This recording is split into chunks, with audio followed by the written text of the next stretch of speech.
If you lived in medieval Europe, you might be surprised to learn that most ordinary people didn't work non-stop. In fact, many peasants spent less than half the year doing heavy labor. The fields controlled everything, not a clock or a boss. When the weather allowed planting or harvesting, work was intense and exhausting. But when winter returned and the soil froze, the earth forced everyone to slow down. Snow covered the fields, the tools stayed inside barns, and life became quiet. People repaired their homes, mended clothing, brewed ale, cared for animals, and simply rested. They followed the rhythm of the land because they had no other choice.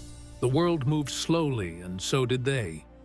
Rest wasn't seen as laziness. It was part of survival. The church filled the calendar with feast days, holy days, saints' days, and celebrations that paused labor again and again. Some years had more than 100 of these days. Festivals could last several days, and everyone was expected to stop working. It wasn't optional. The body needed rest. The spirit needed rest. Nobody believed that every second had to be productive. People understood that fields can only give so much, and so can human beings. Work began with the sun and ended with the dark. The idea of staying awake under bright lights didn't exist, because there were no bright lights. Lamps used precious oil, and candles were expensive. So, when daylight ended, so did labor. In summer, you worked long hours because the sun stayed up. In winter, the short days meant you might only work 6 hours. Time was measured by weather, light, and the sound of church bells, not by minutes. Guilds in towns also shaped how work was done. A shoemaker or blacksmith didn't count hours, but finished items. Payment was for the result, not the time spent. When a festival came or a saint's day arrived, workshops closed. People had meals together, watched musicians, drank ale, and talked. Productivity meant nothing if it destroyed community. No one felt guilty for rest. It was normal. Other cultures had their own rhythm. In the Islamic world, work and faith supported each other. Labor carried moral value, but so did moderation. Daily life revolved around prayer times. Merchants opened before sunrise and closed at midday so they could attend prayers and rest. Even the prophet taught that the body has a right to rest and that overwork harms both spirit and health. Fridays were sacred days for gathering and worship, and entire markets slowed down. Time belonged to God, not profit. Across Asia, life followed the seasons instead of strict schedules. In China, the year was divided into 24 seasonal segments that guided when to plant or harvest. Work was a shared responsibility. Villages helped each other so no one failed alone. Festivals, not clocks, marked time. The Qingming festival honored ancestors. The Mid-Autumn celebration thanked the land for food. People worked hard during planting and harvest, but winter gave space to breathe. Japan depended on rice. Communities planted together and harvested together. In colder months, they stayed indoors repairing tools or weaving. Buddhism added another layer to the meaning of labor. Work was sometimes a form of meditation. Movement meant awareness, not ambition. India shaped work around the monsoon. Farmers waited for the rains to arrive. They could not force nature, and they didn't try. Life felt like a conversation with the sky. Too much rain meant waiting. Too little rain meant waiting. People adapted instead of controlling. In Africa, labor and rest flowed like music. Work was often done with rhythm, actual rhythm. People sang while planting and harvesting, and villages moved as a group. Rest was not something that had to be earned through exhaustion. Rest was woven into life through festivals that honored ancestors, seasonal changes, and shared rituals. Markets opened and closed depending on community needs, not a fixed schedule. In places like Mali, traders traveled across deserts when conditions allowed, then stopped for celebrations when they arrived at major cities. Across all these societies, work was connected to something bigger: faith, the land, ancestors, or community. Work wasn't meant to crush a person. Labor had dignity, but so did rest. Many monks in Christian Europe lived by a simple belief: pray and work. They didn't work to become rich. They worked to serve God. Brewing beer, copying manuscripts, or growing vegetables became a spiritual act. A task done well was a kind of prayer. When the day ended, monks stopped. To push beyond what daylight offered felt unnatural and prideful. In every corner of the medieval world, people believed that rushing through life led to imbalance. Excessive work wasn't respected. It was viewed as foolishness or even sin.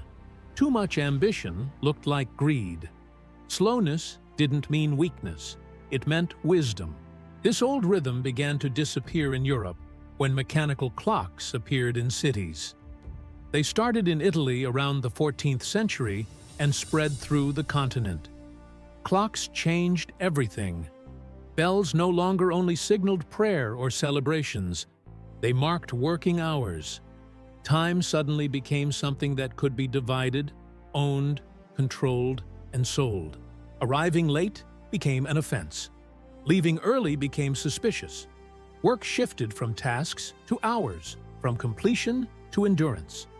The new idea was simple. More hours meant more value. Slowly, feast days were reduced. Seasons mattered less. Clocks mattered more. Mills, shops, and workshops synchronized their routines to bells instead of sunlight. The clock turned time into property. Time became something employers could demand and workers could lose. It was the beginning of the modern workday, a world where labor no longer followed nature, but discipline and measurement. The medieval person once worked intensely, then rested deeply. Both halves allowed survival. Modern society flipped the balance. Today, we fill calendars, push schedules, and fear rest as if it wastes life. But medieval people didn't see rest as wasted time. They saw it as part of living, a space for celebrations, storytelling, faith, connection, and simply breathing. In that older world, time was a companion, not an enemy. People didn't chase the day. They lived inside it. As darkness fell in the medieval world, life slowed because nothing could fight the night. Firelight couldn't illuminate fields and oil lamps were too expensive to waste, so people simply stopped working and allowed silence to settle. In towns, artisans and craftsmen didn't measure hours, only results. A shoemaker worked until the pair of shoes was finished, a stonemason until the wall stood strong. Guilds, not clocks, set the rules, demanding quality over speed, making sure no one rushed for profit.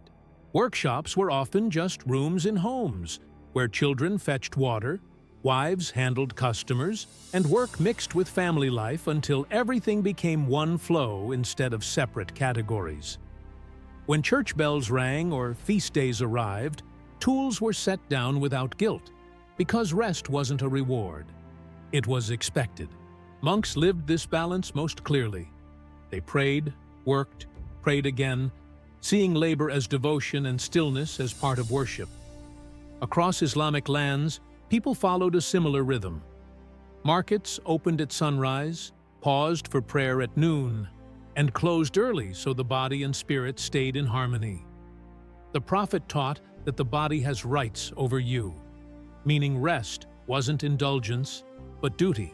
Asia moved to the beat of seasons. Chinese farmers planted when the solar calendar allowed, rested during festivals, and turned labor into community celebration. Japanese villages planted rice together, harvested together, then spent winter repairing tools and visiting shrines.